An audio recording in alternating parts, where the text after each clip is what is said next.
Hello, hello, brothers and sisters. Let's smile and watch our show for today. Thank you very much to all our subscribers.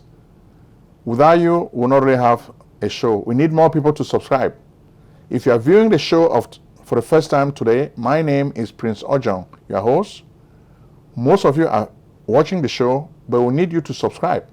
It is very easy to subscribe. Hit the subscribe button, okay? When you subscribe, every week when we have our show, you get it. You don't have to wait. Then if there's something new, you can get it also and stay in touch. For the show of today, we're going to focus on Africa's Generation Z. Generation Z is the generation that was born, let's say, between 1997 and 2012. That's the generation we're talking about today. This generation has come of age. They are noted for their savvy use of social media and the internet. This is also the generation of COVID-19. So they are kind of unique. Today, we are realizing that this generation is leading mass movement protests in Africa.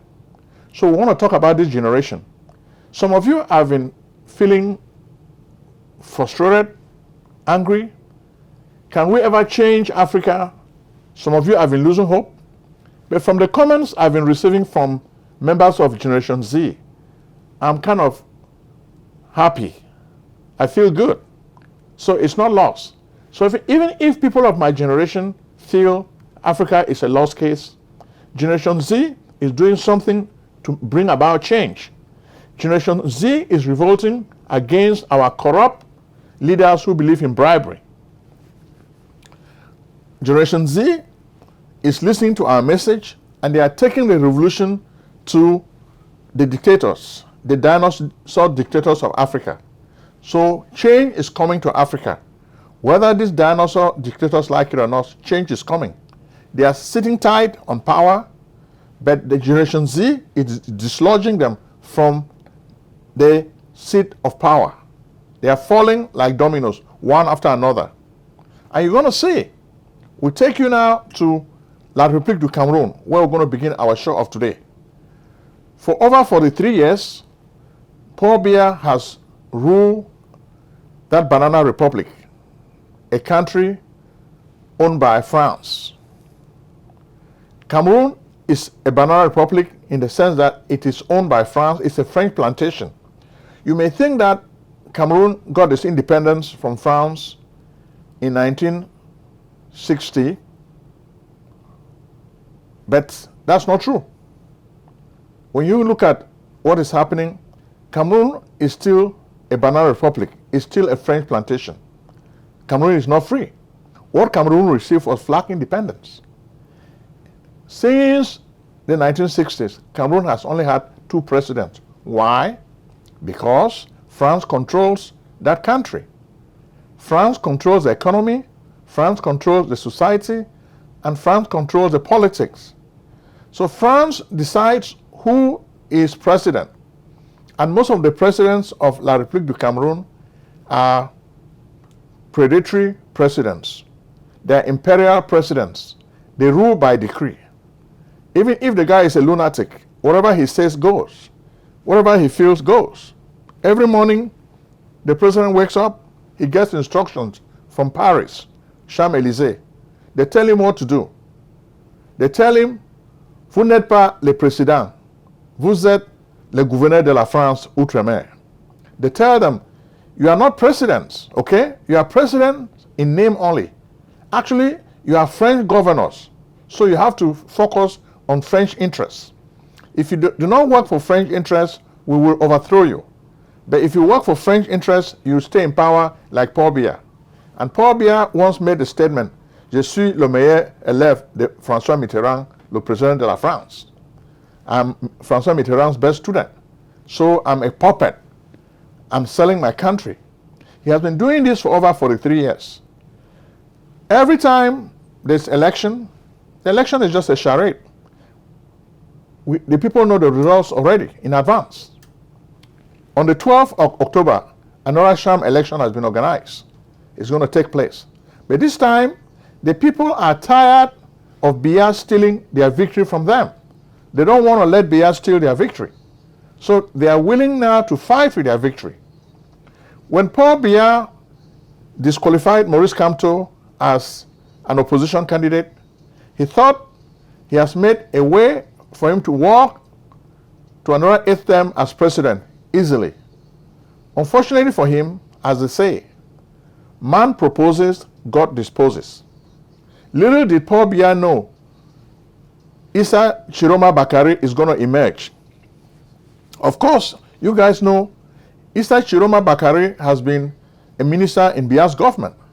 The first time I knew this guy, I came across him, was an interview. A journalist was interviewing him. He asked Issa Chiroma to watch a video. When Issa Chiroma watched this video, he was ready for a response. The video was showing Issa Chiroma speak dismissively against the Biya regime. He cataloged all the evil of the Biya regime, the satanic dictatorship of Paul Biya. He displayed all of this. And of course, you guys may not know Issa Chiroma's background. He did not just emerge from the sky. He himself says, I've been there. Issa Chiroma has been a boy in Ayijo's palace. He was just one of Ayijo's protege, just like Bela Buba Maigari. Ayijo was preparing all these young people to take over from him. He prepared them, he taught them English, taught them French, so they could express themselves in both languages. Ayijo recognized the fact that he was not a good leader because he could not speak English. He could not read English. But today, Issa Chiroma is fluent in English. When you see the tours he's making, he's going on tours, Betwa, Ngaoundere, Marwa, Boya, all over the place. Everywhere he goes, there is a big crowd following him. This week, Issa Chiroma was even in a stadium in Chinga, Yaoundé. In Biya's turf, the crowds were big. Big crowds were following him. So what we're seeing is a new phenomenon that Biya has never seen. We've been talking to French intelligence. Already, it looks like the Americans and the French are tired of Paul Biya. When they invited him to Switzerland recently, they told him, it seems we've had enough of you. Whether your entourage likes it or not, we've had enough of you. So allow Issa Chiroma to campaign peacefully. We don't think you can run the country anymore. So you need to take a break, okay? You need to retire to the sunset and let somebody else lead Cameroon to the future. Grudgingly, Biya accepted. He knew that if he tries to disobey his masters, they will overthrow him, because that's the way these guys do business. When you don't listen to them, they get rid of you. He has seen what has happened to Ayijo and other African leaders, so he doesn't want to argue. Biya returned from Switzerland planning to go to Marwa to campaign. But Biya is an invisible man. Biya is in bad health. He cannot campaign. This week, you can see pictures. It's like an effigy. You see wooden statues of Biya moving around. Say, oh, Biya cannot come in public to campaign. So those statues are replicas of Biya. They will campaign for him. So this is just like making a mockery of a crazy, anachronistic system that Biya has created in La République du Cameroon. Where else can you see this in the world? A 93-year-old guy is running for president. He doesn't campaign. You can see the opposition campaigning. All the members of the opposition who are campaigning, they are serious in their campaign.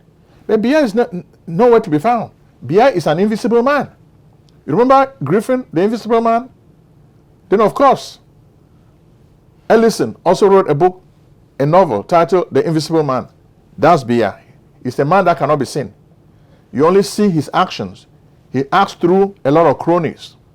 But he's too sick to rule. His own daughter, Brenda, has told us repeatedly, do not vote for my father this time. Do not vote for my father this time.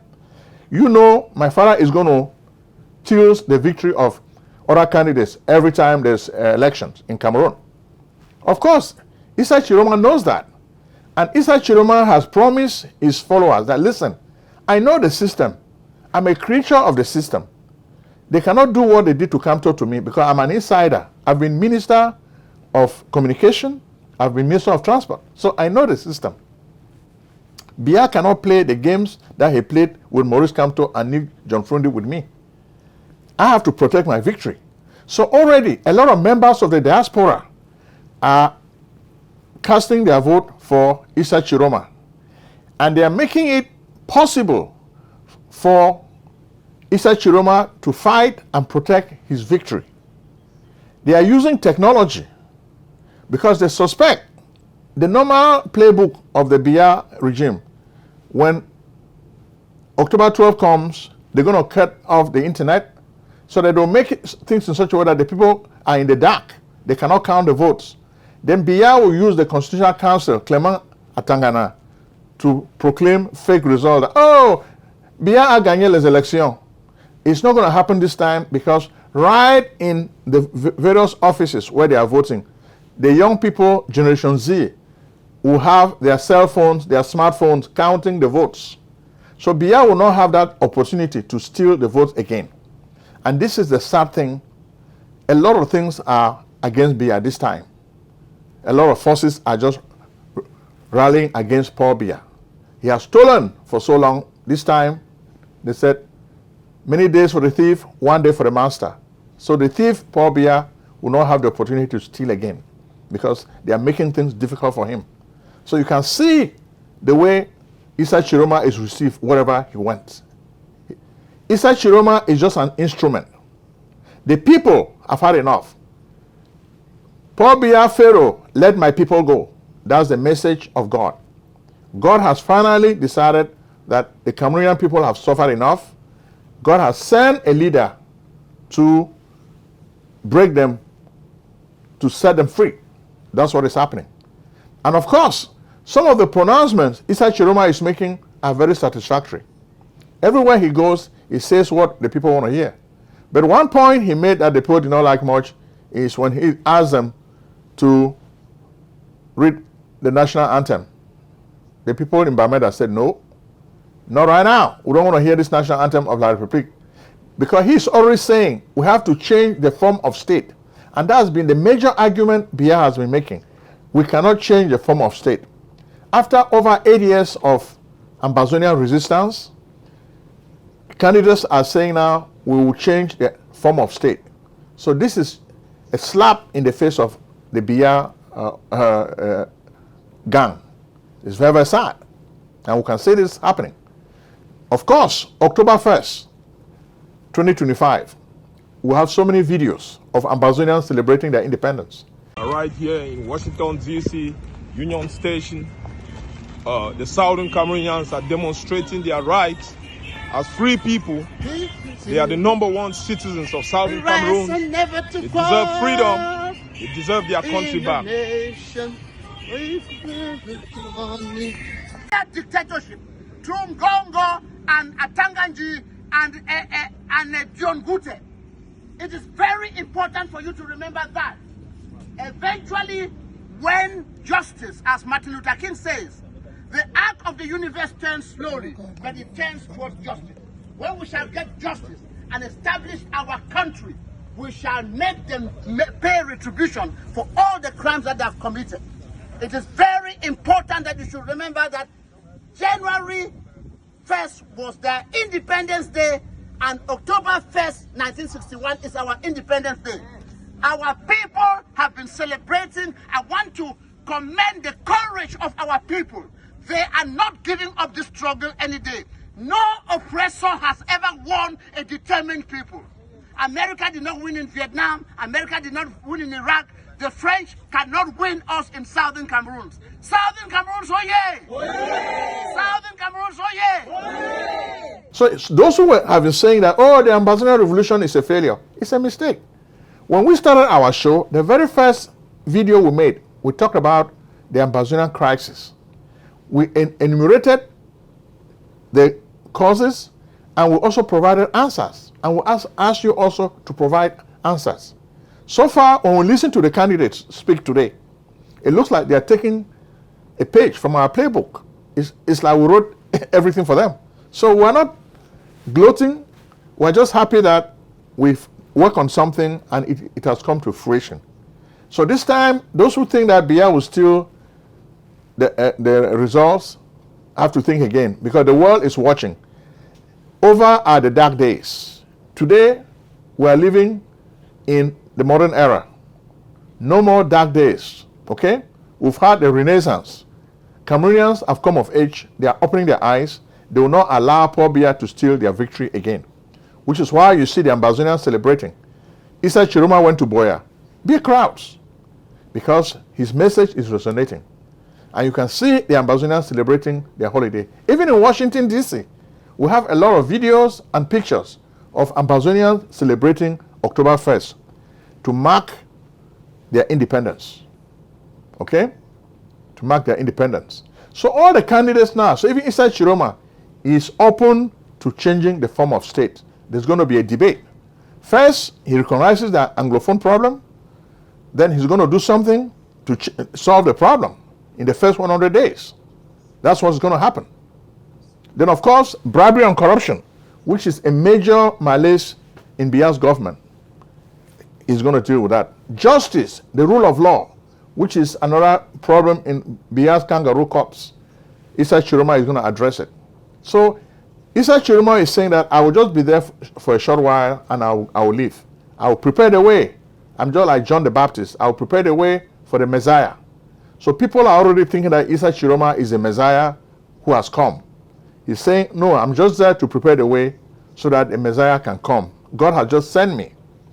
Then, of course, you also have a lot of members of Generation Z protesting in Madagascar. Madagascar had protests. Generation Z, you have protests, rallying protests. You have those who are supporting the government and those who are against the government. But a lot of people are being killed. Then what about Malawi? In Malawi, Lazarus Chikwera, the president, lost the election to Murathat, who is the former president, over age, I think, 85, but it looks like he won the position of president again. So Lazarus could not wake up again. I'm sure Jesus decided not to come. So Lazarus had to stay in the grave. Then what about Morocco? Kais Saied is a very bad president. A man wrote a post on Facebook and he decided that he would kill the guy for posting a critical statement on Facebook about him. What kind of leader is this? That's a sad thing, Morocco. Morocco now, in Morocco, we have the kingdom, King Hassan. The people who are protesting. The protest, Generation Z is protesting. Okay? Then what about Tunisia? Tunisia is Kais Saied's country. He too is against protesters. Then what about Nigeria? In Nigeria, the main issue is a lot of people are fleeing the country around the Borneo area to Cameroon because they are running away from Boko Haram. We've been talking about Boko Haram on this show. We told you how Boko Haram was created. The guy who left Marwa in Cameroon and crossed into Nigeria to found Boko Haram. Unfortunately, the Nigerian army killed him. Then his followers became violent. When they started, Boko Haram was not a violent organization. They just said Western education is bad and they didn't want it. But the Nigerian government reacted with brute force, killed their leader in jail, so that forced them to become violent. Since then, we've been explaining to the Nigerian government, Bola Tinubu, instead of focusing just on re-election in 2027, let us help you craft a plan, a smart plan to resolve the issue of Boko Haram. So long as there is terrorism, it will be difficult for any of your economic plans to work. And which is why your plans are not working, Mr. Bola Tinubu. You need a plan. You need to create a peaceful environment. We'll tell you, we can help you solve the issue with Boko Haram and other terrorist organizations. Militarization is going to fail. We said this to Buhari, and we're saying this to you now, Mr. Bola Tinubu. This problem can be solved. Then what about Somalia? In Somalia, we have Al-Shabaab. These are also young people who are fighting the government.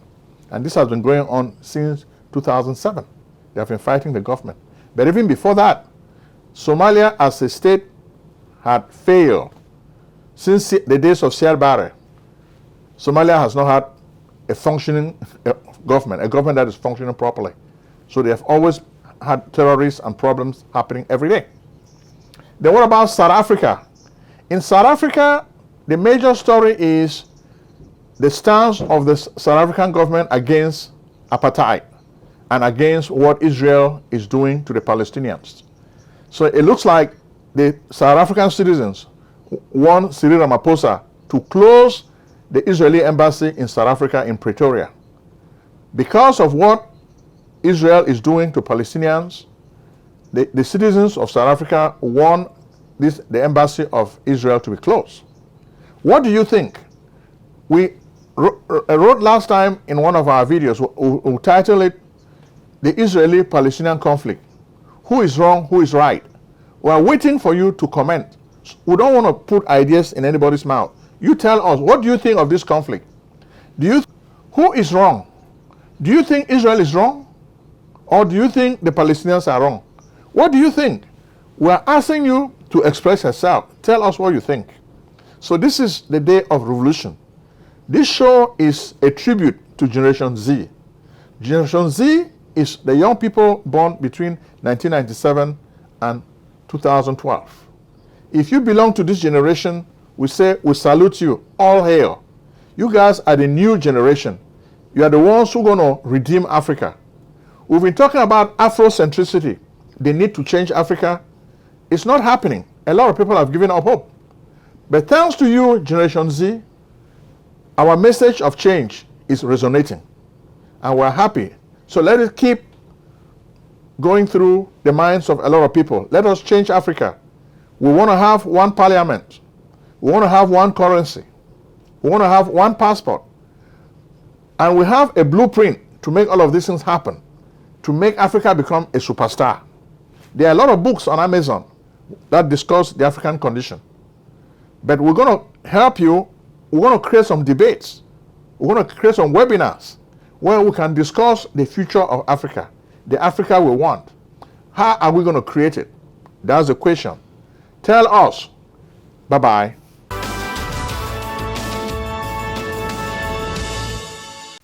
Selling a service or a product? Need buyers? Use the African Nation TV as a channel to reach many viewers.